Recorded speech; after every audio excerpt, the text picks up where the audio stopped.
একটা কথা আছে জানেন তো, বিশ্বাসে মেলায় বস্তু, তর্কে বহুদূর। এবার ব্যাপার হচ্ছে, আমার কাছে না বেশ কিছু কমেন্টস এরকম আসছে যে আমি চেষ্টা করছি কিন্তু আমি ম্যানিফেস্ট করতে পারছি না। অনেক দিন হয়ে গেল, অনেক রকমের যে রুলস আছে, রেগুলেশনস রয়েছে, আমি সেগুলো সব অ্যাপ্লাই করছি কিন্তু তাও আমি ম্যানিফেস্ট করতে পারছি না। তার কারণ কি জানেন তো? আমাদের সাবকনসিয়াসের বিলিফ সিস্টেম। যতদিন না আমাদের সাবকনসিয়াসের বিলিফ সিস্টেম আমরা স্ট্রং করব, অথবা যেটা আমরা চাই সেটা পাওয়ার জন্য আমরা নিজেদের মধ্যে কাজ করব, তত অবধি না আমাদের এই বিলিফ সিস্টেমটা না স্ট্রং হবে না।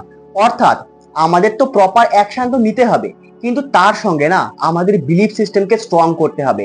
আমাদের নিজেদের মনকে এটা বোঝাতে হবে যে এটা আমি পেতে পারি, এটা পাওয়ার আমি যোগ্য। এবারে বিলিফ সিস্টেম শুধুমাত্র নিজের মনের প্রতি না, আপনার যে বিশ্বাস না, সেই বিশ্বাসটা অনেক সময় ঈশ্বরের প্রতিও থাকতে হবে।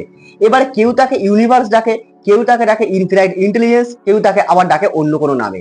এবারে নামটা যাই হোক না কেন, সেই একটা ইনফিনাইট ইন্টেলিজেন্স থেকেই কিন্তু সবকিছু আমরা পাই। এভরিথিং, সবকিছু। ইভেন আজকে যে আমরা খাবারটা খেয়েছি, যে পোশাকটা আমরা পরে রয়েছি, এবং আমাদের কাছে যত ফেসিলিটিস রয়েছে, সেটা কিন্তু সবার কাছে নেই। আর সেটা কিন্তু সেই ইনফিনাইট ইন্টেলিজেন্স থেকেই আসে। আজকে আপনার মধ্যে সেই বিশ্বাসটা রয়েছে, ঠিক এরকম যে আজকে আমি কাজ করি আর না করি, কালকে আমি খাবারটা পাবো। তাহলে এখানে কি আপনার কোনো সন্দেহ রয়েছে যে কালকে আমি খাবারটা পাবো না, বা নাও পেতে পারি, বা মা কালকে রান্না করবে না? এরকম কিন্তু কিছু নয়। আর আপনি এই নিয়ে ভাবছেনই না, তার কারণ আপনার মধ্যে অটুট বিশ্বাস রয়েছে। আপনি কি সেই বিশ্বাস আপনার ম্যানিফেস্টেশনের উপর, অথবা আপনার যে ভগবান, যাকে আপনি মানেন, যাকে আপনি ভরসা করেন, যাকে আপনি ডাকেন সুবিধা অসুবিধায় সবকিছুতে, আপনি কি তার প্রতি সেই বিশ্বাস রাখতে পারেন? আপনি যদি ম্যানিফেস্টেশনের সব রুলসকে বাদ দিয়েও যদি আপনি শুধুমাত্র ঈশ্বরের প্রতি সেই ভরসা রাখেন, তার কাছে প্রার্থনা করেন উইথ গ্র্যাটিটিউড, মানে আপনার কাছে এখন যা যা জিনিস রয়েছে সেই সব কিছুর জন্য গ্র্যাটিটিউড দেওয়ার সাথে সাথে আপনাকে সেই সব বিষয়েও গ্র্যাটিটিউড দিতে হবে যেটা আপনি চান, এবং তার প্রতি অটুট ভরসা রাখতে হবে, অটুট বিশ্বাস রাখতে হবে যে আপনি জানেন যে আপনি সেটা পাবেন, আপনাকে সেটা দেওয়া হবে। কিভাবে আসবে সেটা আমি জানি না, তবে পাবো আমি ঠিক, তার কারণ আমার ভরসা সেই ঈশ্বরের প্রতি রয়েছে। আপনি কি সেরকম ভরসা রাখতে পারবেন? যদি পারেন, আপনি অবশ্যই পাবেন। দেখুন, বিশ্বাসের উপর না যদি আপনি স্পিরিচুয়ালিটি নিয়ে কিছু পড়েন, তাহলে আপনি দেখতে পাবেন যে বিশ্বাসের শক্তি কতটা পাওয়ারফুল। আর তার উপরে না একটা বই পুরো লেখা হয়ে গেছে। আর আপনি এই বিশ্বাসের শক্তিটা ইউজ করতে পারেন প্রেয়ারের মাধ্যমে, মানে প্রার্থনার মাধ্যমে। আপনি প্রার্থনা করতে পারেন, খুব সুন্দরভাবে প্রার্থনা করতে পারেন। আপনি দিনে 2 থেকে 3 বার চোখ বন্ধ করে একটা জায়গায় বসুন। বসে প্রথমে আপনার কাছে যা যা জিনিস রয়েছে সেই সবকিছুর জন্য আপনি আপনার ঈশ্বরকে ধন্যবাদ দিন, আপনি গ্র্যাটিটিউড দিন। আর তারপরে আপনি প্রার্থনা করুন। প্রথমে আপনি প্রার্থনা করবেন তাদের জন্য যাকে আপনি একদমই পছন্দ করেন না, যাদের প্রতি আপনার স্পেশালি রাগ রয়েছে, যাদেরকে আপনার একদমই ভালো লাগে না, এবং যারা আপনার সঙ্গে খারাপ ব্যবহার করেছে। এদের সবার জন্য আপনি সেই সমস্ত জিনিস প্রার্থনা করবেন যেগুলো আপনি চাইছেন আপনার নিজের জন্য, মন থেকে ভালোবেসে, ভালোবাসার সঙ্গে। এতে কি হবে জানেন তো? আমাদের ভাইব্রেশন বা ফ্রিকোয়েন্সি অনেক হাই হবে। আর একটা কথা জেনে নিন, এই যে ম্যানিফেস্টেশনে এত রুলস আছে, এত রেগুলেশনস আছে, সেগুলো কিন্তু আর কিচ্ছু না, আমাদের ভাইব্রেশনকে হাই রাখার জন্য, আমাদের ফ্রিকোয়েন্সিকে হাই রাখার জন্য। কারণ একটা সত্যি কথা শুনুন, ম্যানিফেস্টেশন একটা রুলস আছে, we never attract what we want, we always attract what we are. এই কারণেই আমাদের যে ভাইব্রেশন, আমাদের যে ফ্রিকোয়েন্সি, সেটা বাড়াতে হয়। কারণ আপনি ধরুন কোনো একটা জিনিস ছিলেন, ধরুন আমি ধরে নিচ্ছি আপনি 1 লাখ টাকা ছিলেন। এবার আপনার কথা মতন 1 লাখ টাকার ভাইব্রেশন বা ফ্রিকোয়েন্সি নিচে নামবে না, উপরে উঠবে না। 1 লাখ টাকার ভাইব্রেশন বা ফ্রিকোয়েন্সি 1 লাখ টাকার জায়গাতেই স্টিল, সেখানে স্টিল হয়ে রয়েছে। আপনি যদি সেটা চান, তাহলে আপনার ভাইব্রেশনকে সেইখানে নিয়ে যেতে হবে, তবেই আপনি জিনিস অ্যাট্রাক্ট করবেন, না হলে আপনি পারবেন না। এই কারণেই বলা হয় যে we never attract what we want, we always attract what we are. তাহলে আপনার ভাইব্রেশন আর ফ্রিকোয়েন্সিকে বাড়ানোর জন্য শুধুমাত্র যে আপনাকে 369 লিখতে হবে, বা আপনাকে 555 লিখতে হবে, অথবা আপনাকে 10x3 লিখতে হবে, বা অ্যাফার্মেশনস বলতে হবে, তা কিন্তু নয়। আপনি সবকিছু ভুলে আপনি শুধুমাত্র প্রেয়ার করুন না, আপনি প্রার্থনা করুন আপনার ঈশ্বরের কাছে, আপনার ভগবানের কাছে মন দিয়ে প্রার্থনা করুন। চোখ বন্ধ করে ভিজুয়ালাইজ করুন, আর ভিজুয়ালাইজ করতে করতে প্রার্থনা করুন যে এই জিনিসটা আমি পাচ্ছি, আমি পেয়েছি।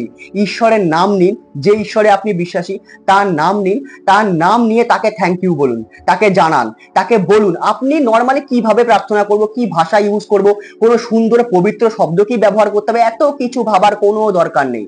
কোনো দরকার নেই।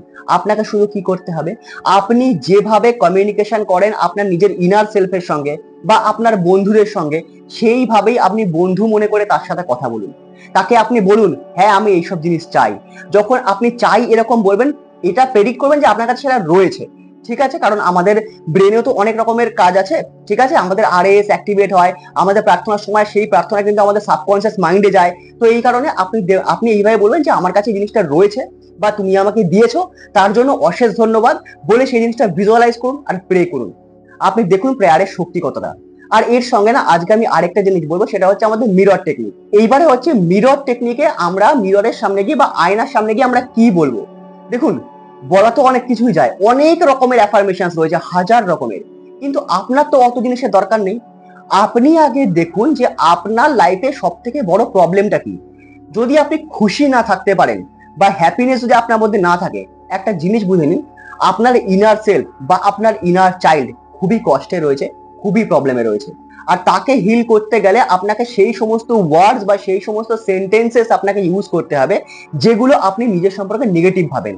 মানে আপনার যদি কখনো এরকম মনে হয় আমি অত অর্থী না বা আমি অত দামি না, মানুষের সবাই আমাকে ভালোবাসে না, সবাই আমাকে ঠকিয়ে দিয়ে যায়, সবাই আমার সম্পর্কেই খারাপ ভাবে, সবাই আমাকেই ভুল বোঝে, এরকম টাইপের অনেক জিনিস আমরা না আমাদের মনের ভিতর চেপে রাখি। আর সেই সব জিনিসই হচ্ছে আমাদের ব্লকেজ। আর এই সব ব্লকেজ ক্লিয়ার করার জন্য এই সব ব্লকেজের অপোজিট সেন্টেন্স আমাদের ক্রিয়েট করতে হবে, আর সেইগুলো গিয়ে আপনাকে আয়নার সামনে বলতে হবে।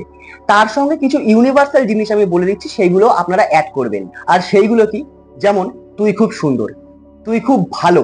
আপনি আয়নার সামনে গিয়ে নিজের চোখে চোখ রেখে বলবেন। আপনি অ্যাট এ টাইমে একটা চোখের দিকে তাকাতে পারবেন, ঠিক আছে, কোনো ব্যাপার না, যে কোনো এক চোখের দিকে তাকাবেন। আর মাঝে মাঝে চোখ চেঞ্জ করতে পারেন, ঠিক আছে। আপনি শুধু এইভাবে বলে যাবেন, আমি তোকে ভালোবাসি। কেউ তোকে সাপোর্ট করুক আর না করুক, আমি তোকে সাপোর্ট করব। আমি তোকে সাপোর্ট করতাম, আমি তোকে সাপোর্ট করছি, আমি তোকে সাপোর্ট করে যাব সারা জীবনের জন্য। তুই যেমন কাজ করছিস, যেভাবে তুই চলছিস, যেভাবে তুই এগোচ্ছিস, তুই খুব ভালোভাবে চলছিস। এরকম পরিস্থিতিতে দাঁড়িয়ে তুই এতটা পাওয়ারফুল, তুই এতটা শক্তিশালী, আমার তোর জন্য গর্ব হয়। আমি তোকে ভালোবাসি, তুই এগিয়ে চল। I love you, I like you, I am unstoppable, আমাকে কেউ ঠেকাতে পারবে না। I am getting success everyday, আমি প্রতিদিন সফলতার স্বাদ পাচ্ছি। আমি জিতছি, আমি জিতবো, আমি সারা জীবন জিতবো। আমি খুব খুশি, আমি খুব আনন্দে রয়েছি, আমি খুব ভালো রয়েছি। আর এইভাবেই আমরা আমাদের জীবনকে অতিবাহিত করব। আর আমি সত্যি খুবই গ্রেটফুল আমার সুস্থ শরীরের জন্য, এই কথাটা অবশ্যই রাখবেন। তার কারণ দেখুন, আপনার খুশি, হ্যাপিনেস, আনন্দ, ঘুরতে যাওয়া, টাকা পয়সা, এই সব কিছুকে আপনি এনজয় তখন করতে পারবেন যখন আপনার সুস্থ শরীর থাকবে। আর এই সুস্থ শরীরের উপরে না আমি ওয়াটার টেকনিকের উপরে স্পেশাল একটা ভিডিও নিয়ে আসবো। আপনাদের যদি প্রয়োজন হয় অবশ্যই আপনারা কমেন্টে জানাবেন। তা আপাতত আপনারা এই টেকনিকগুলো ইউজ করুন, আপনি দেখুন আগে কিরকম কাজ হয়। আমি জানি খুব ভালো কাজ হবে। তো ভিডিওটি সম্পূর্ণ দেখার জন্য অশেষ ধন্যবাদ। দেখা হচ্ছে আবার পরের ভিডিওতে, তত অবধি think positive, do positive, you will definitely receive positive.